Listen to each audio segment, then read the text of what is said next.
prime success for better future. ನಮಸ್ಕಾರ. ಕನ್ನಡ ಇದು ಒಂದು ಅದ್ಭುತವಾದಂತಹ ಅಪೂರ್ವವಾದಂತಹ ಶಕ್ತಿ ಇರುವಂತಹ ಶಬ್ದ. ಜೊತೆಗೆ ಶಬ್ದ ಮಾತ್ರ ಅಲ್ಲ, ಈ ಮಣ್ಣಿನಲ್ಲೂ ಕೂಡ ಸತ್ವ ಇದೆ, ಸಾತ್ವಿಕತೆ ಇದೆ, ತನ್ನದೇ ಆದಂತಹ ಇತಿಹಾಸ ಇದೆ, ಇತಿಹಾಸಕ್ಕೊಂದು ಅರ್ಥಗರ್ಭಿತತೆಯ ಶಕ್ತಿ ಇದೆ. ಇಂತಹ ನೆಲೆಯಲ್ಲಿ ಈ ಕನ್ನಡವನ್ನು, ಕರ್ನಾಟಕವನ್ನು, ಕನ್ನಡ ನಾಡನ್ನು ಕಂಡಾಗ ನಮಗೆ ಅತಿ ಉತ್ಸಾಹ ಬರ್ತದೆ, ಗೌರವ ಬರ್ತದೆ, ಪೂಜ್ಯತೆ ಬರ್ತದೆ. ಈ ಪೂಜ್ಯತೆ ಬರಲು ಕಾರಣವೇ ಇದರ ಹಿಂದಿನ ಮಹಾ ಇತಿಹಾಸ. ನಮ್ಮ ದೇಶದ ಅತ್ಯಂತ ಪ್ರಾಚೀನ ಕಾವ್ಯಗಳಾದಂತಹ ರಾಮಾಯಣ ಮಹಾಭಾರತ ಕಾಲ, ಎಷ್ಟೋ ಸಾವಿರ ವರ್ಷಗಳ ಹಿಂದೆ ಈ ರಾಮಾಯಣ ನಡೆದಿತ್ತು, ಮಹಾಭಾರತ ನಡೆದಿತ್ತು. ಆ ಕಾಲದಲ್ಲೂ ಕೂಡ ಕರ್ನಾಟಕ ತನ್ನದೇ ಆದಂತಹ ಸತ್ವವನ್ನು ಪಡೆದಿತ್ತು, ಶಕ್ತಿಯನ್ನು ಹೊಂದಿತ್ತು. ಇಂತಹ ಹಿನ್ನೆಲೆಯಲ್ಲಿ ನಾವು ಅಧ್ಯಯನವನ್ನು ಮಾಡಿದಾಗ ರಾಮಾಯಣ ಕಾಲದಲ್ಲಿ ರಾಮ ವನವಾಸವಾಗಿ ದಕ್ಷಿಣ ಭಾರತಕ್ಕೆ ಬಂದಾಗ ದಂಡಕಾರಣ್ಯ ಎನ್ನುವಂತಹ ಪ್ರದೇಶಕ್ಕೆ ಬರ್ತಾನೆ. ಆ ದಂಡಕಾರಣ್ಯ ಎನ್ನುವಂತಹ ಭೂಪ್ರದೇಶದೊಳಗೆ ಈ ಕರ್ನಾಟಕದ ಪವಿತ್ರವಾದಂತಹ ಮಣ್ಣು ಅಡಗಿತ್ತು. ದಕ್ಷಿಣ ಭಾರತದ ವನವಾಸದ ಹಿನ್ನೆಲೆಯಲ್ಲಿ ಬಂದಂತಹ ರಾಮ ದಂಡಕಾರಣ್ಯವನ್ನು ಪ್ರವೇಶಿಸಿದಂತಹ ಸಂದರ್ಭದಲ್ಲಿ ಮತಂಗ ಪರ್ವತವನ್ನು ಆಶ್ರಯಿಸ್ತಾನೆ. ಆ ಮತಂಗ ಪರ್ವತ ಎನ್ನುವಂತಹ ಹೆಸರು ಬಂದದ್ದು ಅದು ಮತಂಗ ಎನ್ನುವಂತಹ ಮಹರ್ಷಿಯ ಕಾರಣದಿಂದ. ತಪೋನಿರತನಾದಂತಹ ಮತಂಗ ಆ ಕಾಲದಲ್ಲಿ ಆ ಪರ್ವತದಲ್ಲಿ ತಪಸ್ಸನ್ನು ಮಾಡ್ತಾ ಇದ್ದ, ಧ್ಯಾನಸ್ಥನಾಗ್ತಾ ಇದ್ದ. ಅದು ಯಾವ ಕಾಲ ಅಂತ ಹೇಳಿದರೆ ಆ ಮತಂಗ ಪರ್ವತದ ಸುತ್ತಲೇ ಇರುವಂತಹ ಕಿಷ್ಕಿಂಧ ರಾಜ್ಯದ ವಾಲಿಯ ಆಡಳಿತದಲ್ಲಿ. ಆ ವಾಲಿಯ ತಮ್ಮ ಸುಗ್ರೀವ ಈ ಮತಂಗನ ಕಾರಣದಿಂದಲೇ ಬಹಳಷ್ಟು ಶಕ್ತಿಯನ್ನ, ಆಶ್ರಯವನ್ನು ಪಡಿತಾ ಸಾಕ್ತಾನೆ. ವಾಲಿ ಸುಗ್ರೀವರ ನಡುವಿನ ಕಾಳಗದ ಕಾರಣದಿಂದ ಸುಗ್ರೀವನಿಗೆ ಕಿಷ್ಕಿಂಧೆಯಿಂದ ಹೊರಕ್ಕೆ ಹಾಕಿದಂತಹ ಸಂದರ್ಭದಲ್ಲಿ ಮತಂಗರ ಶಾಪದ ಕಾರಣದಿಂದ ಆ ಪರ್ವತವನ್ನು ಪ್ರವೇಶಿಸದೇ ಇದ್ದಂತಹ ವಾಲಿ, ಆ ಕಾರಣದಿಂದ ಸುಗ್ರೀವ ಆ ಮತಂಗರ ಆಶ್ರಮದ ಸುತ್ತಲೂ ವಾಸವನ್ನು ಮಾಡುವಂತಹ ಸೌಭಾಗ್ಯ ಸಿಕ್ಕಿತು. ಇಂತಹ ಈ ಮತಂಗ ಪರ್ವತದ ಮತಂಗ ಮುನಿಗಳ ಆಶ್ರಯದ ಕಾರಣದಿಂದಲೇ ಶಬರಿಯನ್ನ ಮಾತಂಗ ಕನ್ಯೆ ಎನ್ನುವುದಾಗಿಯೂ ಕೂಡ ಕರೀತಾ ಇದ್ರು. ಅಂತಹ ಮಾತಂಗ ಕನ್ಯೆಯಾದಂತಹ ಶಬರಿ ರಾಮನಿಗೆ ಹಣ್ಣನ್ನು ಕೊಟ್ಟು ತನ್ನ ಭಕ್ತಿಯ ನಿವೇದನೆಯನ್ನು ಮಾಡ್ತಾಳೆ. ಅಂತಹ ಆ ಶಬರಿ ಕನ್ನಡ ಮಣ್ಣಿನವಳು. ಆ ಸುಗ್ರೀವ ಆದರ್ಶದ ತನ್ನ ಸಾತ್ವಿಕವಾದಂತಹ ಚಿಂತನೆಯ ಗರ್ಭೀಭೂತವಾದಂತಹ ಜೀವನಕ್ಕೊಂದು ಉದಾಹರಣೆ ಆ ಸುಗ್ರೀವ. ಪರಾಕ್ರಮಕ್ಕೆ ಒಬ್ಬ ಸಾಕ್ಷಿ ವಾಲಿ. ಅಂತಹ ಆ ಎಲ್ಲರ ಮಣ್ಣು ಈ ಕರ್ನಾಟಕದ ಮಣ್ಣು. ಈ ಕರ್ನಾಟಕದ ಮಣ್ಣಿನಲ್ಲಿಯೇ ಅಂತಹ ಪರಾಕ್ರಮಿಗಳು, ಅಂತಹ ಸಾತ್ವಿಕ ಪುರುಷರು, ಅಂತಹ ತಪೋನಿರತ ಸಾತ್ವಿಕ ಮನಸ್ಸಿನ ಮಹಿಳೆಯರೆಲ್ಲ ಜೀವನವನ್ನು ಮಾಡ್ತಾ ಇದ್ರು. ಆದ್ದರಿಂದ ಈ ರಾಮಾಯಣ ಕಾಲದಲ್ಲೂ ಕೂಡ ಕರ್ನಾಟಕ ಬಹಳ ಪ್ರಸಿದ್ಧಿಯನ್ನ, ತನ್ನ ಶ್ರೇಷ್ಠತೆಯನ್ನ ಛಾಪು ಮೂಡಿಸುತ್ತಾ ಸಾಗಿ ಬಂದಿತ್ತು. ಇಷ್ಟೇ ಅಲ್ಲ, ಅನಂತರದಲ್ಲಿಯೂ ಕೂಡ ಮಾರ್ಕಂಡೇಯ, ಕಣ್ವ, ಋಷ್ಯಶೃಂಗ ಈ ಎಲ್ಲ ಮಹಾಮಹಿಮರ ತಾಣ ಈ ಮತಂಗ ಪರ್ವತ ಆಗಿತ್ತು.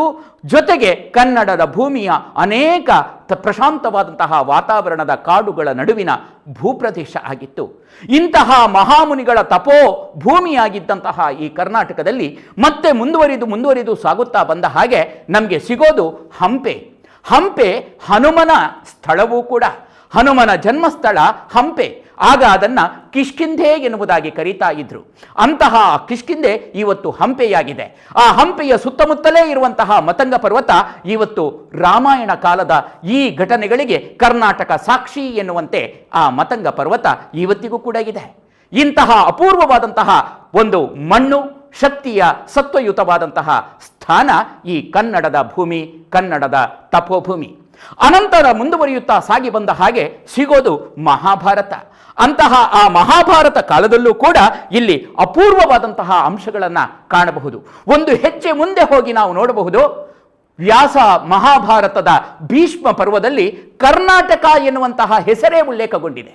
ಆದ್ದರಿಂದ ಈ ಕರ್ನಾಟಕದ ಇತಿಹಾಸ ಎಷ್ಟು ಸಾವಿರ ವರ್ಷ ಹಿಂದಿನದ್ದು ಎನ್ನುವುದನ್ನು ನಾವು ಊಹಿಸಿದಾಗ ಮೈ ರೋಮಾಂಚನವಾಗ್ತದೆ, ಹೃದಯ ತುಂಬಿ ಬರ್ತದೆ. ಇಂತಹ ಒಂದು ಅದ್ಭುತವಾದಂತಹ ಭೂಪ್ರದೇಶದಲ್ಲಿ, ಇಂತಹ ಮಣ್ಣಿನಲ್ಲಿ ನಮ್ಮ ಜೀವನವನ್ನು ನಾವು ತೆಗೆದುಕೊಂಡು ಹೋಗ್ತಾ ಇದ್ದೇವೆ. ನಮ್ಮ ಜೀವನವನ್ನು ಪರಮ ಪಾವನಗೊಳಿಸುವ ನಿಟ್ಟಿನಲ್ಲಿ ಸಾಕ್ತಾ ಇದ್ದೇವೆ. ಇಂತಹ ಮಹಾಭಾರತ ಕಾಲದ ಭೀಷ್ಮ ಪರ್ವದಲ್ಲಿ ಬರುವಂತಹ ಕರ್ನಾಟಕ ಎನ್ನುವಂತಹ ಆ ಶಬ್ದ ನಮ್ಮ ಇತಿಹಾಸಕ್ಕೊಂದು ಒಂದು ವಿಶಿಷ್ಟವಾದಂತಹ ಮೆರುಗನ್ನು, ಆಧ್ಯಾತ್ಮಿಕತೆಯ ಶ್ರೇಷ್ಠತೆಯ ಒಂದು ಸ್ಪರ್ಶ ಸುಖವನ್ನು ಕೊಡ್ತಾ ಇದೆ. ಇಂತಹ ನೆಲೆಯಲ್ಲಿ ನಾವು ಕಾಣ್ತಾ ಹೋಗಬಹುದು. ಕರ್ನಾಟಕ ಎನ್ನುವಂತಹ ಶಬ್ದ ರಾಮಾಯಣ ಮಹಾಭಾರತ ಕಾಲದಲ್ಲೂ ಕೂಡ ಮುಂದುವರಿಯುತ್ತಾ ಇತ್ತು. ಬರೀ ಮತಂಗ ಪರ್ವತಕ್ಕಷ್ಟೇ ಸೀಮಿತ ಅಲ್ಲ. ವಿರಾಟ ನಗರಿ ಎನ್ನುವಂತಹ ಆ ನಗರ ಪಾಂಡವರ ವನವಾಸ ಕಾಲದಲ್ಲಿ ವಿಶಿಷ್ಟವಾದಂತಹ ಸ್ಥಾನವನ್ನು ಪಡೆದಿತ್ತು. ಆ ಪ್ರದೇಶ ಇವತ್ತಿನ ಕರ್ನಾಟಕದ ಹಾನಗಲ್ ಎನ್ನುವಂತಹ ಪ್ರದೇಶ.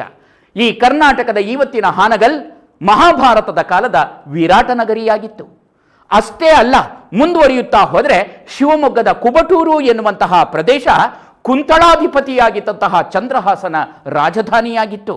ಅಷ್ಟೇ ಅಲ್ಲ, ಅರ್ಜುನನು ಚಿತ್ರಾಂಗದೆಯನ್ನ ಮದುವೆಯಾಗಿದ್ದಂತಹ ಮಣಿಪುರ ಅದು ಕೂಡ ಕರ್ನಾಟಕದ ಭೂಪ್ರದೇಶ. ಅಷ್ಟೇ ಯಾಕೆ, ಜನಮೇಜಯ ಮಹಾರಾಜ ಸರ್ಪಯಾಗವನ್ನು ಮಾಡಿದಂತಹ ಆ ಊರು ಚಿಕ್ಕಮಗಳೂರಿನ ಹಿರೇಮಗಳೂರು. ಇಂತಹ ಪವಿತ್ರವಾದಂತಹ ಆಧ್ಯಾತ್ಮಿಕವಾದಂತಹ ಸುಖವನ್ನ, ಸೌಖ್ಯವನ್ನ, ಜೊತೆಗೆ ಇತಿಹಾಸದ ಕಾಲಗರ್ಭದ ಅತ್ಯುನ್ನತ ಸಾಕ್ಷಿಯಾದಂತಹ ಅಂಶವನ್ನು ಹೊತ್ತಿರುವಂಥದ್ದು ಈ ಕರ್ನಾಟಕದ ಮಣ್ಣು. ರಾಮಾಯಣ ಮಹಾಭಾರತ ಕಾಲದ ಅತ್ಯಂತ ಶ್ರೇಷ್ಠವಾದಂತಹ ಜಾಗ ಯಾವುದು ಕೇಳಿದರೆ ಅದು ಕರ್ನಾಟಕ. ಆ ಕರ್ನಾಟಕದಲ್ಲಿ ನಾವಿದ್ದೇವೆ, ಕನ್ನಡವನ್ನು ಮಾತಾಡ್ತಾ ಇದ್ದೇವೆ. ರಾಮಾಯಣ ಮಹಾಭಾರತದಲ್ಲೂ ಇದ್ದಂತಹ ಈ ಕರ್ನಾಟಕ ಇವತ್ತಿಗೂ ಕೂಡ ಬಹಳ ಖುಷಿಯಿಂದ ಇದೆ. ಯಾವಾಗಲೂ ಕೂಡ ಈ ಕರ್ನಾಟಕ ಇಂತೆಯೇ ಇರಲಿ. ಅಂತಹ ಆ ಕರ್ನಾಟಕದ ಪ್ರಮುಖ ಅಂಶಗಳನ್ನು ತಿಳಿದುಕೊಳ್ಳುತ್ತಾ ನಾವು ಮುಂದುವರಿಯೋಣ ಎನ್ನುವಲ್ಲಿಗೆ ಈ ವಿಶಿಷ್ಟ ಸಂಚಿಕೆಯನ್ನು ನಿಮ್ಮ ಮುಂದೆ ಇಡುತ್ತಾ ಇದ್ದೇನೆ. ಅಂದ ಹಾಗೆ ನಾನು ನಿಮ್ಮ ಪ್ರೀತಿಯ ಅಶ್ವಥ್ ಭಾರದ್ವಾಜ್. ಮುಂದಿನ ಸಂಚಿಕೆಯಲ್ಲಿ ಮತ್ತೆ ಭೇಟಿಯಾಗ್ತೇನೆ. ಅಲ್ಲಿವರೆಗೆ ಪ್ರೀತಿಯ ನಮಸ್ಕಾರ. Thanks for watching. For IAS, KAS, banking, all competitive exams, recorded lectures and courses, download Prime Success app from Google's Play Store. Subscribe to our YouTube channel for more such videos.